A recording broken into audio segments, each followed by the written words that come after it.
আমার নাম অ্যাডভোকেট আয়েশা আক্তার সানজি। আমি চট্টগ্রাম মহানগর মহিলা দলের দপ্তর সম্পাদিকা এবং এপিপি হিসেবে চট্টগ্রাম মহানগর কোর্টে আছি।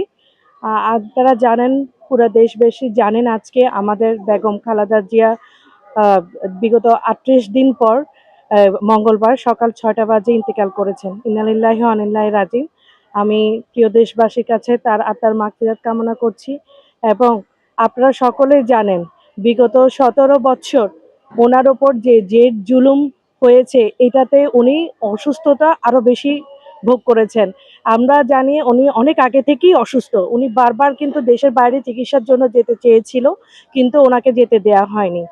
পরম আল্লাহর রহমত, আমরা চেয়েছিলাম যে এই 5ই আগস্টের পর একটা যে স্বাধীন বাংলাদেশ আমরা পেয়েছিলাম, সেই স্বাধীন বাংলাদেশে আমরা দলীয় যারা নেতৃকর্মীরা আছি, তারা নির্বাচনের মাধ্যমে তার ওনাকে একটা সুন্দর জাতীয়বাদী দলের প্রধানমন্ত্রী হিসেবে উপহার দিতে চেয়েছিলাম।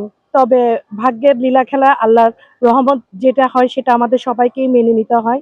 তবে আমি আশা করি উনি যে পরকালে থেকেও আমরা যদি সুষ্ঠুভাবে একটা স্বাধীনভাবে যদি নির্বাচনটা ওনাকে উপহার দিতে পারি, এটাই আমাদের দলীয় কর্মীদের, নেতা কর্মীদের সবারই আশা, যাতে আমরা ওনাকে সুন্দর একটা নির্বাচন জয়ী করে বেগম খালেদা জিয়ার পক্ষ থেকে ভারপ্রাপ্ত চেয়ারম্যান যিনি আছেন তারেক রহমান, তাকে প্রধানমন্ত্রী হিসেবে আমরা করতে চাই। এবং আজকে আপনারা দেখতেছেন চট্টগ্রাম মহানগর মহিলা দলের পক্ষ থেকে আজকে শোক সভার আয়োজন করা হয়েছে, মিলাদ মাহফিল পড়ানো হচ্ছে। মিলাদ মাহফিলে আজকে আমাদের মহিলা দলের সকল নেতৃবৃন্দ এবং দলীয় কর্মীরা আছেন। আমরা সুষ্ঠুভাবে সুন্দরভাবে এই মিলাদ মাহফিলটি পালন করার চেষ্টা করছি। ধন্যবাদ।